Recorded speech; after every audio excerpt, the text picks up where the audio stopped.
Hey everybody, Wendy Klinke with Blue Cat Studio. Welcome to another edition of Technique Tuesday. Today we're going to work on complementary colors. So last week we worked on the color wheel, and today I've chosen a palette of red and green.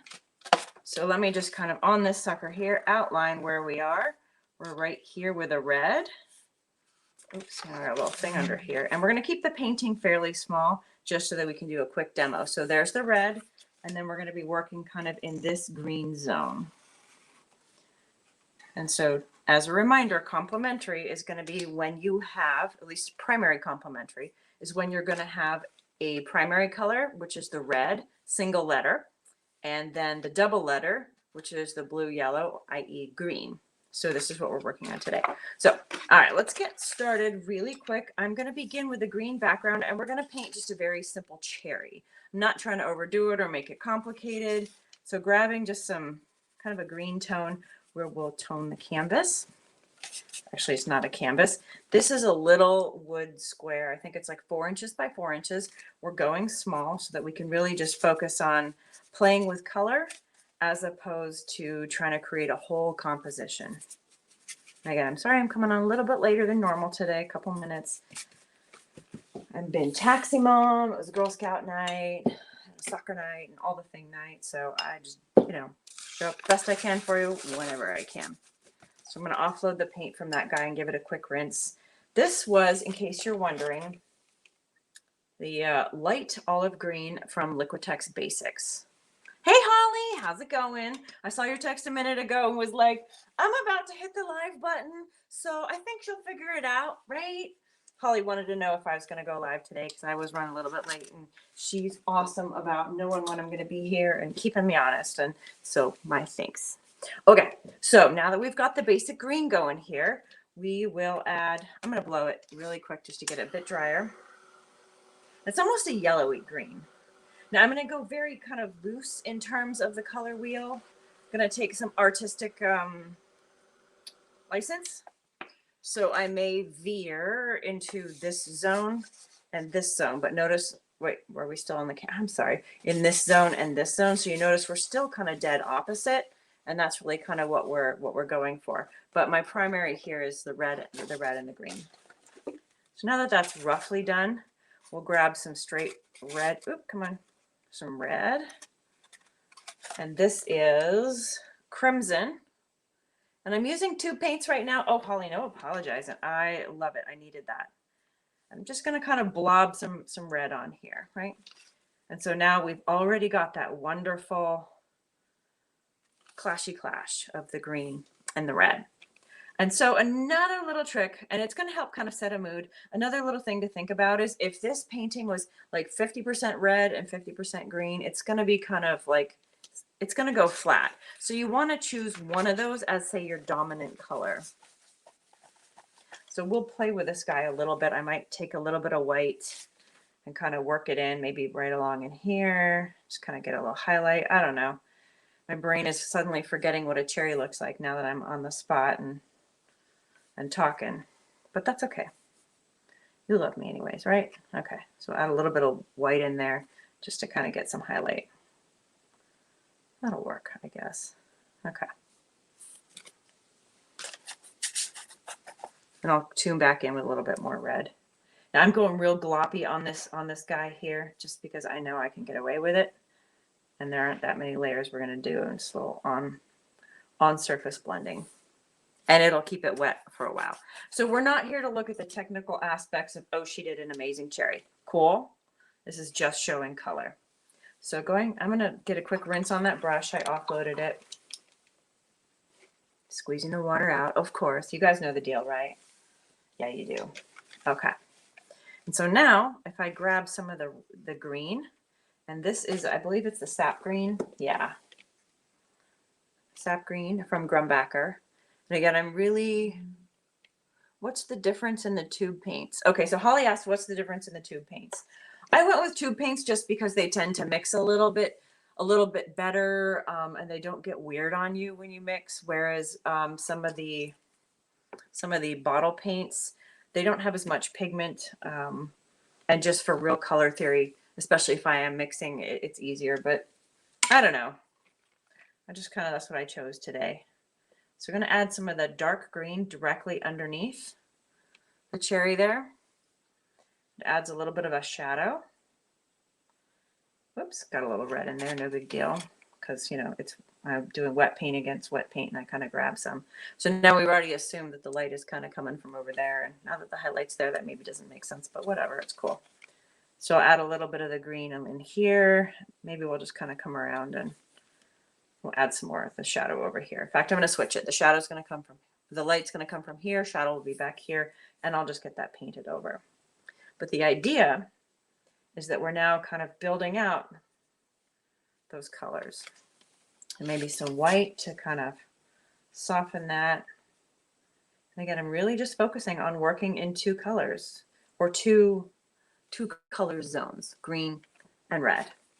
But I might break out a couple of different reds. I might do some mixing. I might even grab a little bit of my bluegrass green, which has got a lot of blue in it, but it's a lovely color. Kind of pull some of that in here just for giggles, keep it interesting, right?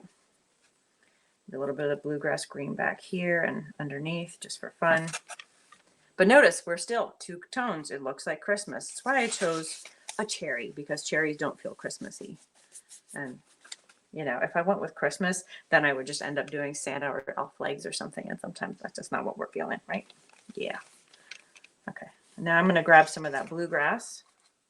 So I've also found that a lot of the funny deep teals in the bottle paints from Deco Art Americana, they've got a wonderful pigment and they behave really well. So I will use those in combination with tube paints.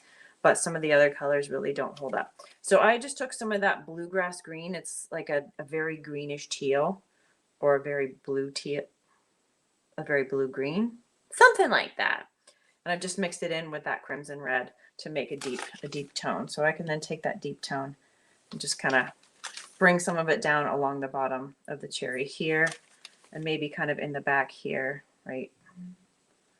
Kind of along the top. And why am I doing it along the top? Because in fact, cherries tend to have kind of like a little, almost like a butt shape. And then maybe a little bit of the shadow in here. And again, I'm bringing some of the green is just ending up in there. Not a big deal. Offloading my brush, coming back in with some crimson. And again, this is not my most technically awesome cherry. In fact, I feel like it's been a few months since we have cherries, so I feel like I'm forgetting a little bit what they look like, or what they should look like. Okay, but I feel like you kind of get it. And we're roughing this in. Just dragging some of that down a little. Got too much paint on, so just offloading a little bit of that paint because I'm too lazy to rinse, or, whatever. Okay. So now we have, again, green and red. So you notice that it's like, I'd say 30% of this is red and the other 70% is green. We're good with that. Now, if I wanted to get really complicated with the background, I don't know, it's kind of a still life, so I'm not going to get complicated with the background. But you could use this with a landscape. So let's use, all right, we're going to mix, I'm going to use the green and the red, but I'm going with a yellow green now. I'm going to mix kind of a brownish color, maybe grab some of the darker green. So it's it's kind of a brown. That's good because we need a stem. We need a stem. And right now I'm not feeling like I want to use black. Black is just too harsh most of the time, especially when you're using mixed paints. So we have a little stem, maybe a little nub on the tip because that's what you get. Offloading all that. I know we mixed a whole ton of paint just to get that little bit. Then I'll grab some white, kind of right here, and a little bit of that color I just mixed. And because I'm mixing these together and they're both already on the palette, this is not going to feel out of place or weird. And that's one of the other cool things is, when you're highlighting and shading, if you do your combos and create your other colors from your primary color scheme, it's all going to flow together and feel natural. Whereas if I put a black in here, it would feel very, very harsh. So black is a great kind of crutch when you're starting off, but as you can expand out your repertoire and escape from black, or use it only sparingly, then you're going to be much happier. All right, so I just added a little bit of that lighten down brown, and see, everything still kind of jives, right? Because we're sticking with the color scheme. So offloading that brush again. I don't know, what can we do with the background? Should we mix some more green? Maybe we'll take some of this guy here, the light olive, and some of my bluegrass and create something more brilliant just for fun. We'll do a little bit of that up front here. And again, I'm just adding some color to keep it interesting, kind of have fun. Maybe a little bit more of the bluegrass kind of blending in here. And then I'll take some white and mix it into that green there. And you know what? For those of you who actually do a bunch of my stuff, you know I love festive green.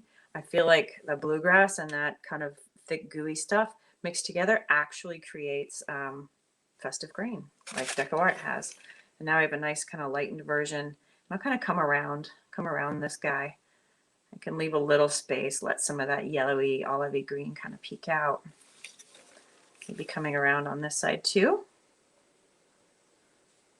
And again, we're just kind of creating something that's in that complementary color scheme. So if you haven't done your color wheel yet, I highly recommend you do it. I have posted a downloadable template that is, do I have one on hand? Oh, I do. Here we go. A downloadable one like this that you can just print and paint directly on. And you know, there's my chicken scratch and everything. I printed my first one on cardstock, which let me tell you was totally awesome. All right, I'm going to go with some of this bluegrass over here with some white in it. Not rinsing. I've got still that kind of little bit of green. And just add some more just kind of fun bits here.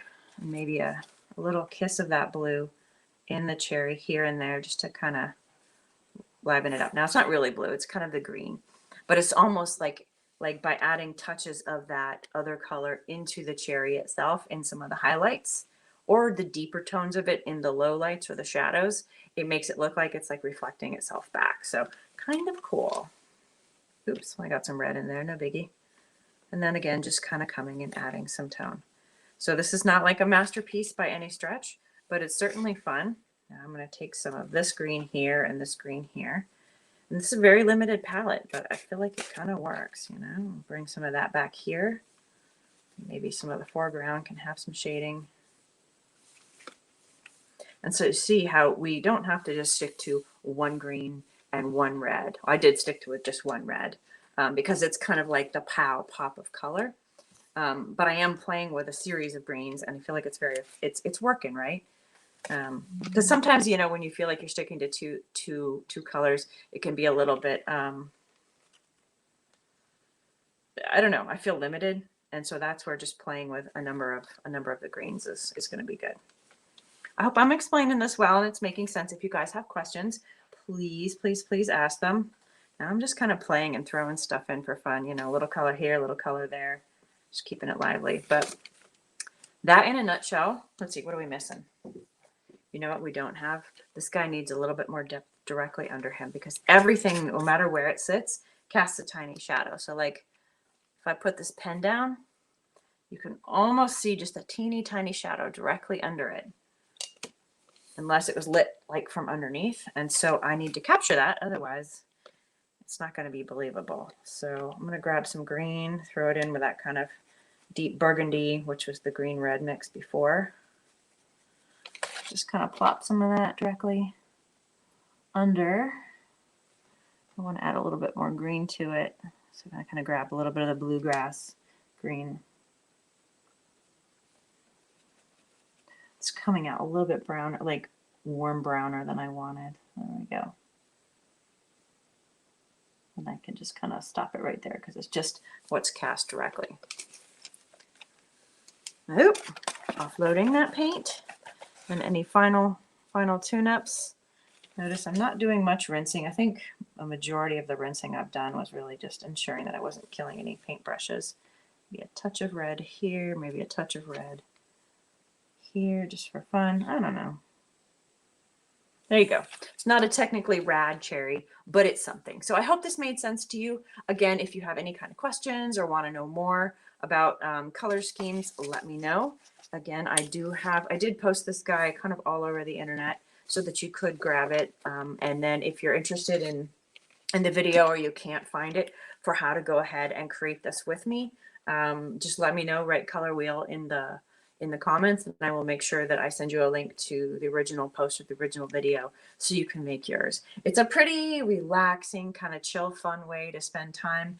And once you really understand kind of what scheme you're working with or can articulate it, it really also helps you make better choices when you're creating designs. So I know for myself personally, my favorite colors are like this one and kind of over here and kind of over here. So, and then some here. So I kind of use I forget what's the word for it. I'm mostly triadic, but I also tend to like to paint the whole rainbow. And so once you understand the colors that you like, you know, say you're kind of just in this zone and then you've just added some white and some black. If you love it right there, great. But if you're like, you know, it doesn't pop, I need a little something, that's when you then kind of look the opposite side of the color wheel and say, hey, which of these colors can I toss in to just make it kind of go pow? And so I generally, again, because I tend to be a little bit more triadic, I like things kind of in the 3 zone. If I'm doing a red cherry, I'm more likely to be kind of grabbing in the blue zone for the background. But again, we wanted to be 100% complementary. Oops, complementary. So we did red and green. And I think it works pretty well. And because we give ourselves a latitude to use a range of them, kind of the warms, but also the cool tone greens, it really works. And it allows this red to kind of do its thing. So again, it's been fun. Thank you for joining me. And I will see you guys next week. And of course, tune in Thursday for our lunch and paint. We'll be doing something there. And yeah, have a good one. Bye, guys. Love you. Let's see. Here we go.